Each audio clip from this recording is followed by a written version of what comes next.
Good news ਏ, good news ਏ, good news ਏ।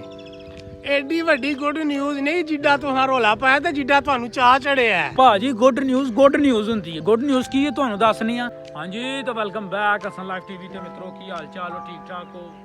ਵੱਲ ਰਾਜੀ ਹੋ ਨਾ? ਗੁੱਡ ਨਿਊਜ਼ ਹੈ, ਜਿਵੇਂ ਕਿ ਮੈਂ ਤੁਹਾਨੂੰ ਪਹਿਲਾਂ ਵੀ ਦੱਸ ਚੁੱਕਿਆ ਕਿ ਬੜੀ ਛੋਟੀ ਜਿਹੀ ਗੁੱਡ ਨਿਊਜ਼ ਹੈ, ਪਰ ਗੁੱਡ ਨਿਊਜ਼ ਹੈ ਪੈਟਰੋਲ ਪਵਾਉਣ ਵਾਲਿਆਂ ਵਾਸਤੇ ਛੋਟੀ ਹੈ। ਜਿਨ੍ਹਾਂ ਡੀਜ਼ਲ ਤੇ ਆਪਣਾ ਕਿਸਾਨ ਭਰਾ ਨੇ, ਜਿਨ੍ਹਾਂ ਵੱਡੀਆਂ ਮਸ਼ੀਨਾਂ ਚਲਾਉਣੀਆਂ ਨੇ, ਉਹਨਾਂ ਵਾਸਤੇ ਚੰਗੀ ਚੋਖੀ ਗੁੱਡ ਨਿਊਜ਼ ਦਿਓ। ਹਾਂਜੀ ਗੁੱਡ ਨਿਊਜ਼ ਹੈ ਕਿ ਪੈਟਰੋਲ ਜੇ ਰਾਤ ਦਾ 12 ਰੁਪਏ ਸਸਤਾ ਹੋਇਆ ਤੇ ਡੀਜ਼ਲ 135 ਰੁਪਏ ਸਸਤਾ ਹੋਇਆ। ਹਾਂਜੀ ਕਿਸਾਨ ਭਰਾਵਾਂ ਲਈ 137 ਨਹੀਂ 37 137 ਰੁਪਏ ਸਸਤਾ ਹੋਇਆ ਤੇ ਕਿਸਾਨ ਭਰਾਵਾਂ ਲਈ ਬੜੀ ਅੱਛੀ ਗੱਲ ਹੈ, ਕਿਉਂਕਿ ਫਸਲ ਤਿਆਰ ਸੀ। ਫਸਲ 'ਚ ਜਿੰਨੀ ਵੀ ਮਸ਼ੀਨਰੀ ਇਸਤੇਮਾਲ ਹੁੰਦੀ ਹੈ ਉਹਦੇ 'ਤੇ ਡੀਜ਼ਲ ਹੀ ਜਿਹੜਾ ਯੂਜ਼ ਹੁੰਦਾ ਹੈ ਤੇ ਇਸ ਵਾਸਤੇ ਲੱਗ ਰਿਹਾ ਸੀ ਕਿ ਜਿਵੇਂ ਕਟਾਈ ਦਾ ਤੇ ਫਸਲ ਦੀ ਜਿਹੜੀ ਉਹ ਗਾਹ ਵਾਲੀ ਹੁੰਦੀ ਹੈ ਥ੍ਰੈਸ਼ਰ, ਉਹਦਾ ਰੇਟ ਵੱਧ ਜਾਏਗਾ।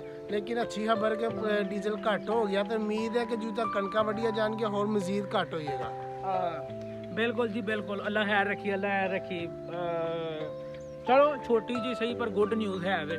ਤੇ ਨਾਲੇ ਦੂਸਰੇ ਨੰਬਰ ਤੇ ਮੈਂ ਇੱਕ ਚੀਜ਼ ਹੋਰ ਸੁਣ ਰਿਹਾ ਸਾਂ। ਰਾਤੀ ਵਜ਼ੀਰ ਆਜ਼ਮ ਸ਼ਹਿਬਾਜ਼ ਸ਼ਰੀਫ ਸਾਹਿਬ ਨੇ ਪ੍ਰੈਸ ਕਾਨਫਰੰਸ ਕੀਤੀ ਸੀ ਤੇ ਉਸ ਪ੍ਰੈਸ ਕਾਨਫਰੰਸ ਦੇ ਵਿੱਚ ਉਹਨਾਂ ਆਖਿਆ ਸੀ ਕਿ ਮੈਨੂੰ ਜਿਹੜੀ ਸਮਰੀ ਪੇਸ਼ ਕੀਤੀ ਗਈ ਸੀ ਕਿ ਜਿਹੜਾ ਪੈਟਰੋਲ ਹੈ ਉਹਨੂੰ ਨਾ ਵਧਾਓ, ਮਤਲਬ ਕਿ ਨਾ ਘਟਾਓ, ਖਜ਼ਾਨੇ 'ਚ ਪੈਸੇ ਆਉਂਦੇ ਖਜ਼ਾਨੇ 'ਚ ਮਤਲਬ ਕਿ ਪੈਸੇ ਆਉਂਦੇ ਹੋ ਥੋੜਾ ਜਿਹਾ ਨਾ ਆਪਣਾ, ਤੁਸੀਂ ਕਹਿ ਸਕਦੇ ਹੋ ਹਾਲਾਤ ਸਿੱਧੇ ਹੋ ਲੈਂਦੇ ਹੋ, ਫਿਰ ਉਸ ਤੋਂ ਬਾਅਦ 110 ਘਟਾਇਓ।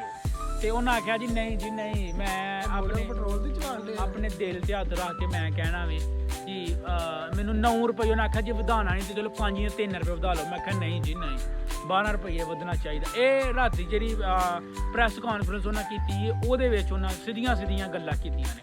ਬਹਰਹਾਲ ਜੋ ਵੀ ਹੈ, ਜਿੰਨੇ ਵੀ ਕਿਸਾਨ ਤਬਕਾ ਹੈ ਜਾਂ ਜਿੰਨਾ ਵੀ ਬੱਸਾਂ ਡੀਜ਼ਲ ਵਾਲਾ ਜਿਹੜਾ ਤਬਕਾ ਵੇ, ਜਿਹਨਾਂ ਦਾ ਡੀਜ਼ਲ ਦੇ ਨਾਲ ਲਿੰਕ ਹੈ, ਉਹਨਾਂ ਵਾਸਤੇ ਗੁੱਡ ਨਿਊਜ਼ ਹੈ ਕਿ 137 ਰੁਪਏ ਜਿਹੜਾ ਵੇ ਡੀਜ਼ਲ ਉਹ ਸਸਤਾ ਹੋਇਆ ਵੇ ਤੇ 12 ਰੁਪਏ ਜਿਹੜਾ ਵੇ ਪੈਟਰੋਲ ਉਹ ਸਸਤਾ ਹੋਇਆ ਵੇ। ਅੱਲਾ ਖੈਰ ਰੱਖੀ।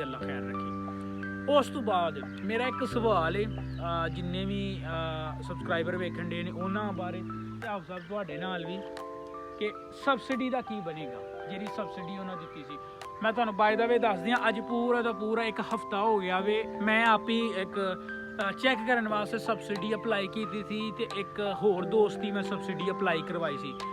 ਤੇ ਮੇਰੇ ਹਿਸਾਬ ਦੇ ਨਾਲ ਇੰਟਰਨੈਟ ਤੇ ਮੈਂ ਹਜੇ ਤੱਕ ਕੋਈ ਵੀ ਐਸਾ ਬੰਦਾ ਨਹੀਂ ਵੇਖਿਆ ਜਿਹਨੂੰ ਸਬਸਿਡੀ ਲੱਭੀ ਹੋਏ। ਤੁਹਾਡੇ ਵਿੱਚੋਂ ਕਿਸੇ ਬੰਦੇ ਨੇ ਵੀ ਇਹਦੇ ਬਾਰੇ 'ਚ ਕੋਈ ਪਤਾ ਹੋਏ ਥੱਲੇ ਕਮੈਂਟ ਬਾਕਸ ਵਿੱਚ ਜ਼ਰੂਰ ਦੱਸੋ ਆਪਣੇ ਬਾਰੇ। ਸਬਸਿਡੀ ਤੇ ਲੱਭਣੀ ਚਾਹੀਦੀ ਹੈ ਕਿਉਂਕਿ ਇੰਨੀ ਮਿਹਨਤ ਲਾ ਕੇ ਐਪ ਤਿਆਰ ਕੀਤਾ ਗਿਆ ਹੈ ਤੇ ਸਬਸਿਡੀ ਲੱਭਣੀ ਚਾਹੀਦੀ ਕਿਉਂਕਿ ਇੱਕ ਨਵੀਂ ਚੀਜ਼ ਹੈ, ਯੂਨੀਕ ਚੀਜ਼ ਹੈ ਤੇ ਇਹ ਤੇ ਜ਼ਰੂਰ ਘੁੰਮਣ ਨੂੰ ਕੰਮ ਕਰਨਾ ਚਾਹੀਦਾ। ਤੇ ਪਹਿਲੀ ਗੱਲ ਤੁਸੀਂ ਕਹਿ ਰਹੇ ਵਜ਼ੀਰ ਆਜ਼ਮ ਸਾਹਿਬ ਕਹਿ ਰਹੇ ਨੇ ਕਿ ਮੈਨੂੰ ਸਮਝ ਆਈ ਕਿ ਜਿੰਜ ਚੱਲਣ ਦੀ ਉਹ ਕਿਹੜੇ ਲੋਕ ਨੇ ਜੇ ਆਵਾਮ ਤੱਕ ਰਿਲੀਫ ਨਹੀਂ ਆਉਣ ਦੇਣ ਦੇ ਯਾਰ। ਉਹ ਯਾਰ ਆ ਲੈਂਦੇ ਉਹ ਥੱਲੇ ਥੋੜਾ ਜਿਹਾ ਪੈਟਰੋਲ ਹੀ ਆਉਣ ਡਿਆ ਹੋਰ ਥੱਲੇ। ਆਵਾਮ ਗਰੀਬ ਬੰਦੇ ਨੂੰ ਇੱਕ ਪੈਟਰੋਲ ਦਾ ਹੀ ਸਹਾਰਾ ਹੁੰਦਾ। ਅੱਗੇ ਤਾਂ ਸਾਈਕਲ ਹੈ, ਹੁਣ ਸਾਈਕਲ ਨਹੀਂ ਕੋਈ ਇਸਤੇਮਾਲ ਕਰਦਾ ਸਿਵਾਏ ਪੁਰਾਣੇ ਬਾਬਿਆਂ ਤੋਂ। ਸਾਰੇ ਜਨਾਬ ਆਲਾ ਆਪਣੀ ਮੋਟਰਸਾਈਕਲ ਦੇ ਪੈਟਰੋਲ ਪਵਾ ਕੇ, ਕੋਈ ਮਿਸਤਰੀ ਵੀ ਨਹੀਂ ਦਿਹਾੜੀ ਲਾਉਣ ਜਾਂਦਾ ਹੈ, ਉਹਨੇ ਗੱਡੀ 'ਚ ਪੈਟਰੋਲ ਪਵਾ ਕੇ ਤੇ ਜਾ ਕੇ ਅੱਡੇ 'ਚ ਖਲੋਂਦਾ ਹੈ ਤੇ ਇੱਕ ਦਿਹਾੜੀ ਲੱਗੀ ਨਾ ਲੱਗੀ ਤੇ ਉਹਦਾ 500-600 ਦਾ ਪੈਟਰੋਲ ਜਿਹੜਾ ਉਹ ਟੁਰ ਜਾਂਦਾ ਹੈ। ਆਪਣਾ 12 ਰੁਪਏ ਪੈਟਰੋਲ ਸਸਤਾ ਹੋਣ ਤੋਂ ਬਾਅਦ ਇਸ ਟਾਈਮ ਜਿਹੜੀ ਪ੍ਰਾਈਜ਼ ਹੈ ਉਹ ਵੇ 365 ਤੇ ਯਾਨੀ ਕਿ 70 ਹੀ ਲੱਭਣਾ ਨਾ ਵਾਮ ਨੂੰ ਨਹੀਂ, ਉਹ 2 ਰੁਪਏ ਵੱਧਦਾ ਨਹੀਂ ਤਾਂ ਉਹਨਾਂ 3 ਰੁਪਏ ਬਕਾਇਆ ਤਾਂ ਨਹੀਂ ਨਾ ਦੇਣਾ, ਉਹਨਾਂ ਫਿਰ ਸਾਰਾ ਹੀ ਉਹਨੇ ਦਾ ਹੀ ਪਾਸ਼ਾ ਨਹੀਂ। ਉਹ ਤੇ ਫਿਰ ਆਪਣਾ ਹਿਸਾਬ ਹੈ। ਬਹਰਹਾਲ ਜੋ ਆਫੀਸ਼ੀਅਲ ਰੇਟ ਚੱਲਦਾ ਪਿਆ ਉਸ ਆਫੀਸ਼ੀਅਲ ਰੇਟ ਨੂੰ ਅਸੀਂ ਵੇਖੀਏ ਨਾ ਤੇ 365 ਰੁਪਏ।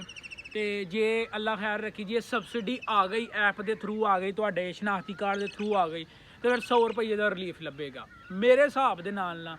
ਇਨਸ਼ਾਅੱਲਾ ਅੱਛੇ ਜਿਹੜਾ ਨਾ ਉਹ ਫਿਊਚਰ ਅੱਛਾ ਹੋਏਗਾ। ਤਕਰੀਬਨ ਇੱਕ ਹਫ਼ਤੇ ਖੰਡ ਦੇ ਵਿੱਚ ਜਿੰਨਾ ਹੋਰ ਪੈਟਰੋਲ ਮਜ਼ੀਦ ਸਸਤਾ ਹੋਏਗਾ ਕਿਉਂਕਿ ਅੱਗੇ ਅਸੀਂ ਇੰਟਰਨੈਸ਼ਨਲ ਮਾਰਕੀਟ ਦੇ ਵਿੱਚ ਵੇਖੀਏ ਨਾ ਬੈਰਲ ਦੀ ਪ੍ਰਾਈਜ਼ ਤੇ ਉਹ ਸੀ ਪਹਿਲਾਂ 113 ਰੁਪਏ ਤੇ ਹੁਣ ਇਸ ਟਾਈਮ ਜਿਹੜੀ ਬੈਰਲ ਦੀ ਪ੍ਰਾਈਜ਼ ਆਈ ਉਹ ਤਕਰੀਬਨ 87 ਰੁਪਏ ਆ ਗਈ ਹੈ। ਮੈਂ ਵੇਖਣ ਡਿਆ ਸਾਂ, ਮੇਰੇ ਕੋਲ ਜਿਹੜੀ ਪੋਸਟ ਆਈ ਸੀ ਅਲ ਜਜ਼ੀਰਾ ਜਿਹੜਾ ਕਤਰ ਦਾ ਨਿਊਜ਼ ਚੈਨਲ ਨਾ ਉਹਦੇ ਤੋਂ। ਤੇ ਬਿਜਲੀ ਵੀ ਜਿਹੜੀ ਹੈ 1 ਰੁਪਈਆ ਤੇ 42 ਪੈਸੇ 2 ਦਿਨ ਹੋਇਆ ਮਹਿੰਗੀ ਹੋਈ ਹੈ। ਤੇ 1 ਰੁਪਈਆ ਤੇ 42 ਪੈਸੇ। ਇਹ ਕਮਰਸ਼ੀਅਲ ਵਾਸਤੇ ਕਿ ਇਹ ਉਹ ਘਰੇਲੂ ਜਿਹੜੇ ਨੇ, ਓਵਰਆਲ? ਹਾਂਜੀ ਓਵਰਆਲ। ਤੇ ਉਮੀਦ ਹੈ ਕਿ ਜਿਹੜਾ ਮਹਿੰਗੀ ਹੋਈ ਹੈ, ਇਹ ਪੈਟਰੋਲ ਸਸਤੀ ਹੋਣ ਦੇ ਨਾਲ ਇਹ ਵੀ ਘੱਟ ਹੋਈ ਹੈ, ਲੇਕਿਨ ਇਹਦੀ ਉਮੀਦ ਨਹੀਂ ਹੈ ਕਿਉਂਕਿ ਹਰ ਦਫਾ ਗਰਮੀਆਂ 'ਚ ਨਾ ਇਹ ਵੱਧਦੀ ਜਾਂਦੀ ਹੈ ਕਿਉਂਕਿ ਇਹਦਾ ਇਸਤੇਮਾਲ ਜ਼ਿਆਦਾ ਹੁੰਦਾ ਹੈ ਤੇ ਇਹ ਵੱਧਦੀ ਜਾਂਦੀ ਹੈ ਯੂਨਿਟ। ਬਹਰਹਾਲ ਗੱਲ ਇਹ ਵੇ ਕਿ ਉਹ ਪਾਕਿਸਤਾਨੀ ਵਾਮ, ਪਾਕਿਸਤਾਨੀ ਹਕੂਮਤ, ਪਾਕਿਸਤਾਨੀ ਹੁਕਮਰਾਨ ਤੇ ਤੁਹਾਨੂੰ ਸਾਰਿਆਂ ਨੂੰ ਪਤਾ ਲੱਗ ਜਾਣਾ ਕਿ ਕਿਆਮਤ ਵੇ, ਸੁਬਾ ਕਿਆਮਤ ਹੋਣੀ ਹੈ ਤੇ ਇੱਥੇ ਮਸੱਲੇ ਤੇ ਕਫਨ ਵੀ ਜਿਹੜਾ ਭਾਜੀ ਬੇਤਾਸ਼ਾ ਮੈਂ ਕਰੋਨਾ ਦੇ ਦਿਨਾਂ 'ਚ ਯਾਰਾ ਅਸੀਂ ਵੇਖ ਹੀ ਲਈਏ ਨਾ ਪਾਕਿਸਤਾਨੀਆਂ ਦੀ ਇਨਸਾਨੀਅਤ ਕਿ ਉਹ ਭਾਜੀ ਮਾਸਕ ਜਿਹੜੇ ਨੇ। ਕਰੋਨਾ ਛੱਡੋ, ਰਾਤੀ ਜਾਂ ਲਾਕਡਾਊਨ ਲੱਗਦਾ ਹੈ ਨਾ, ਉਹ ਤੋਂ 8 ਵਜੇ ਤੋਂ ਬਾਅਦ ਦੁਕਾਨਾਂ ਬੰਦ ਕਰਕੇ ਜੇ ਦੁਕਾਨਦਾਰ ਬਾਹਰ ਬੈਠੇ ਹੁੰਦੇ ਨੇ, ਦੁਕਾਨਾਂ ਘੱਟ ਖੁੱਲੀਆਂ ਹੁੰਦੀਆਂ ਨੇ, ਉਹ ਸੌਦਾ ਮਹਿੰਗਾ ਕਰ ਛੱਡਦੇ ਨੇ। ਬਿਲਕੁਲ ਮਹਿੰਗਾ। ਮੈਂ ਇਹਦੇ ਨਾਲ ਆਪੀ ਐਕਸਪੀਰੀਅੰਸ ਹੋਇਆ ਪਰਸੋਂ। ਮੈਂ ਗੱਡੀ ਦਾ ਟਾਇਰ ਪੈਂਚਰ ਹੋ ਗਿਆ ਸੀ ਤੇ ਆਪਣਾ ਮੈਂ ਉਹਨੂੰ ਆਖਿਆ ਮੈਂ ਯਾਰ ਪੈਂਚਰ ਲਾ ਦੇ, 2-3 ਪੈਂਚਰ ਤਾਂ ਮੈਂ ਚੱਲ ਯਾਰ ਟਿਊਬ ਪਾ ਦੇ। ਟਿਊਬ ਯਕੀਨ ਕਰੋ 650 ਦੀ ਟਿਊਬ ਲੱਭ ਜਾਂਦੀ ਹੈ। ਅੱਛਾ, ਠੀਕ ਹੋ ਗਿਆ। ਤੇ ਯਕੀਨ ਕਰ ਉਹ ਬੰਦਾ ਮੰਨਦਾ ਹੀ ਨਹੀਂ ਹੁੰਦਾ, ਨਹੀਂ ਭਾਜੀ ਜੇ ਕਿਤੋਂ ਲੱਭ ਜੀ ਤੇ ਜਾ ਕੇ ਲੈ ਆਓ ਤੇ ਮੈਂ ਪਵਾ ਲਈ। ਪਤਾ ਇਸ ਟਾਈਮ ਦੁਕਾਨ ਹੀ ਕੋਈ ਨਹੀਂ। ਇਸ ਟਾਈਮ ਦੁਕਾਨ ਤੇ ਉਹਨੇ ਕਿੰਨੇ ਦੀ ਭਲਾ ਟਿਊਬ ਪਾ ਕੇ ਦਿੱਤੀ? ਮਜ਼ਦੂਰੀ ਪਾ ਕੇ 850 ਰੁਪਈਆ। ਵੈਰੀ ਉਹਦੇ ਨਾਲ ਲੜ ਕੇ ਤੇ ਉਹਨੇ ਮੈਂ 700 ਰੁਪਈਆ ਦਿੱਤੇ। ਤੂੰ ਆਂਦਾ ਭਾਜੀ ਰਹਿਣ ਦੋ, ਤੁਸੀਂ ਇੰਚ ਹੀ ਲਾਈਓ।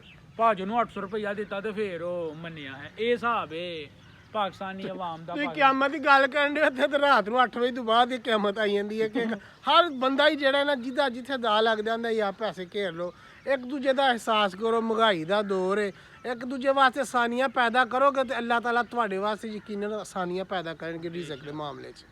ਬੇਸ਼ੱਕ ਅੱਲਾ ਹੈ ਰੱਖੀ। ਕਣਕ ਜਿਹੜੀ ਉਹ ਖਲੋਤੀ ਹੈ ਤੇ ਕਣਕ ਦੀ ਵੀ ਅਸੀਂ ਅਪਡੇਟ ਤੁਹਾਨੂੰ ਇਸੇ ਚੈਨਲ ਸੁਣ ਲਾਈਵ ਟੀਵੀ ਤੇ ਦੇਣੇ ਪਿਆ, ਤੁਸੀਂ ਸਬਸਕ੍ਰਾਈਬ ਕਰ ਲਵੋ। ਉਸ ਤੋਂ ਬਾਅਦ ਵਿਸਾਖੀ ਤੇ ਵੀ ਸਾਡਾ ਇੱਕ ਡੈਡੀਕੇਟਿਡ ਵਲੌਗ ਆਏਗਾ ਵਿਸਾਖੀ ਦੀ ਹਿਸਟਰੀ ਦੇ ਬਾਰੇ 'ਚ।